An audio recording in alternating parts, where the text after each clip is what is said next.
Welcome back. Nice to see you back on the field.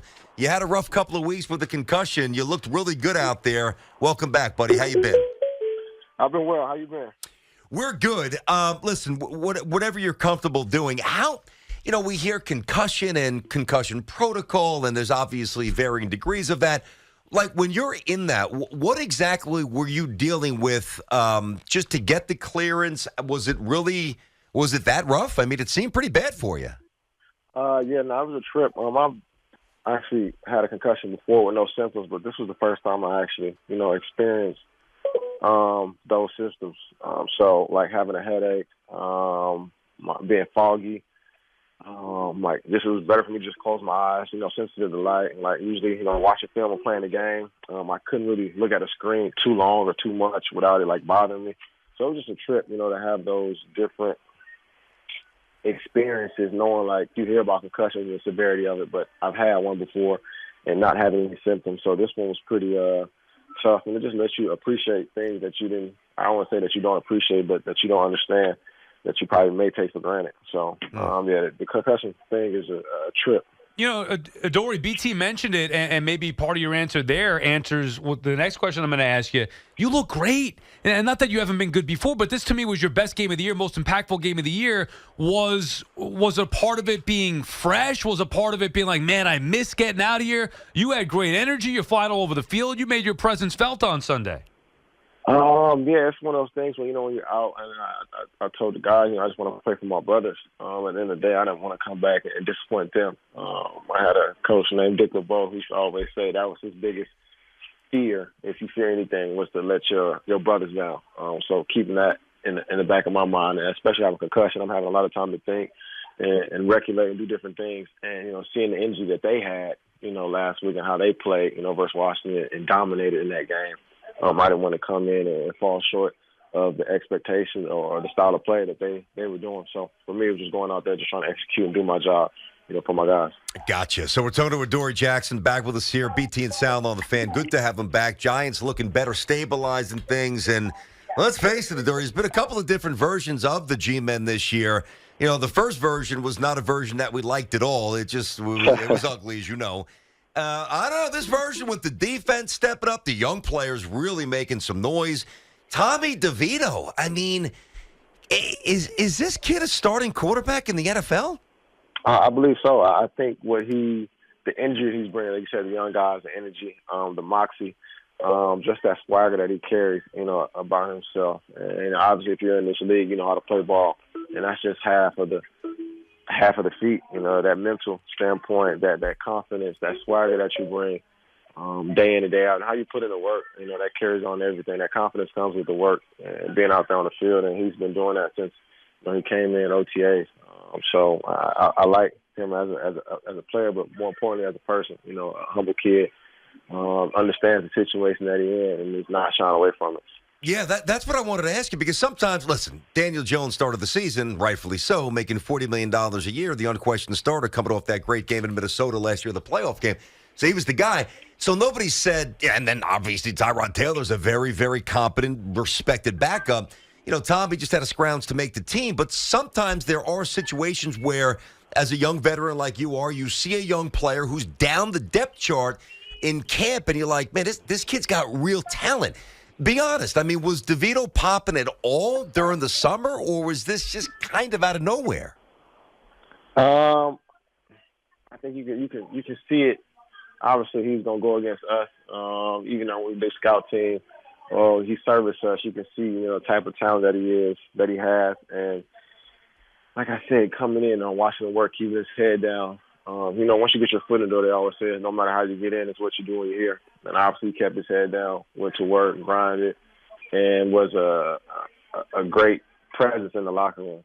Just being able to talk, to the guys. Obviously, we're gonna joke with him and mess with him because he's a rookie, but he handled everything, well, as you would want from a rookie or someone on your team, to see if they got that resiliency, or that, it doesn't bother me. It is what it is. I know we all brothers, just having fun, joking. So we can appreciate that, and then obviously being in the weight room, doing things in the film, or whatever it may be. I think that he did a good job, at that. And obviously, with the situation at hand, DJ goes down, Tyrod goes down, and now he's up. You know, he didn't shy further away from that moment. You know, he probably wanted this his whole life. When you get those opportunities, it's what will you do with it? And he did the best with the opportunities that he had, you know, being 21. BT and Sal on the Fan. We're talking with Giants cornerback Adoree Jackson. Have you made it over to Tommy DeVito's mom's house yet for some of that Italian cooking? No, I did not. But did you see that? It was a trip. I was going to send him this video I seen on Twitter. It was like Italian talking about Thanksgiving, but I never sent it to him. And they was just going crazy. So I'm already knowing, you know, if I go over there, I'm going to have some good eats. Oh, dude. Awesome. You know, right. I don't have to have tried it myself, but I know you will not be disappointed if you go over there for some eats. All right, Adoree, how about this Wink and Dable stuff here? Your defense has been great, led by Wink Martindale. Obviously, Dable has been a good head coach here. Certainly in the first year. This year, some question marks, but overall, you guys have stabilized here. What have you seen? And I'm going to believe the report because it's Jay Glazer, and he never gets anything wrong. Have you seen any friction between Dable and Wink Martindale? No, I haven't seen any at all. So when it was brought to my attention, really after the game, you know, in interviews, it was a trip and a half just to hear that. You know, obviously I see Dave in our meeting rooms talking to us, obviously, and I see them communicating. Obviously, we're with them the majority of the time more than you are with your own family. So you can tell different body language. You can tell by facial expressions how someone talks. You know if something's wrong with them or not, and haven't seen any of that at all. I got to ask, well, are you playing a video game? What are you doing over there, man? Oh, no. It was just some background on the TV. Oh, gotcha. All right, so let's face it. There's first, you suture up the wound, which you guys have. The bleeding is stopped. A couple of wins, get back that respectability there, which is nice. Right. Listen, and to be fair, it's a little unexpected. I didn't know that you guys were going to be able to regenerate. So props for doing that, and that speaks to the culture, which is a great thing. But you got the Eagles twice, all right? And you have other games as well. And the last few times, Dallas, the Eagles, it's been one-sided. I mean, I'm not saying you got to clip them because they're elite, but you guys need to show that you can hang with them a little bit. Do you even think about that, or is that just something fans kind of look at?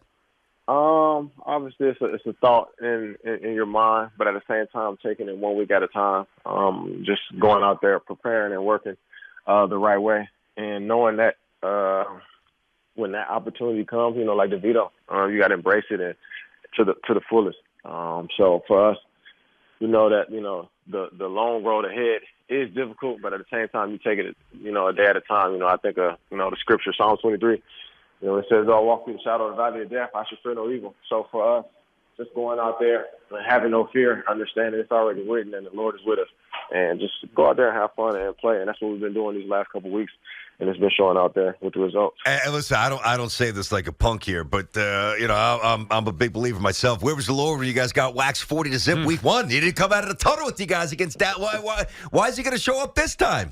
No, he's always with us. Sometimes, you know, you might not think it, you might not know it, but he's always with us. And every time there's something that doesn't go your way, if it's not a blessing, it's a lesson. So, you know, for us, just, you know, learn from those lessons, just trying to keep pushing and going forward. I did not know that was a religious thing. I thought that was from the Method Man Judgment Day album. Are you familiar with that one, Adoree? He has that. Yeah, I do. But, that's Psalm 23. That's my favorite scripture. So that's how I really know it for sure. Last one from me, Adoree. We talked about it, and BT alluded to it. You guys have been winning here now. What do you say to the fans who say the winning in an otherwise lost year is hurting the team because of their draft status next year?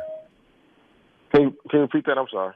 What do you say to the fans who say that the winning is actually hurting the team because of the draft, you know, where you're going to be picking in the draft next year? Man, I don't even know what to say with them, because it's like we damned if we do, damned if we don't. True. You know, we win, they have we lose, and say, okay, get a draft pick. But now we're not really too much worried about, you know, that aspect. Obviously, we want to win, and the opportunity at hand is still at hand, you know, to be able to do something. So for us, just taking it a day at a time and a game at a time. And, you know, we went out, they're going to be more happy about that than getting that draft pick. So I'll leave that for them. You know, you want just a little smile, you want a big smile. That is true. Dude, you get paid to win. But if they went out, it's a big difference. You won't care about the draft pick if you went out. And you got to go win out. That's the difference. No pressure, by the way. Yeah. Right. Hey, man, listen, we were worried about you, but it was good to see you, you know, really flash. You played great, as we said. More importantly, healthy. Good to have you back on the show. and enjoy a little downtime, and we will get you back next week and kind of reboot things here, man, okay? Yes, sir. Sounds good. Appreciate you guys. Thank you, Adoree. Yeah. Good team. Sounds good. He played great. Sounds great. And he played really well. I'm watching that game. Well. I picked the Patriots in the perfect parlay, and I'm watching that game thinking, now, Adoree, you're going to go all over the place. You're going nuts.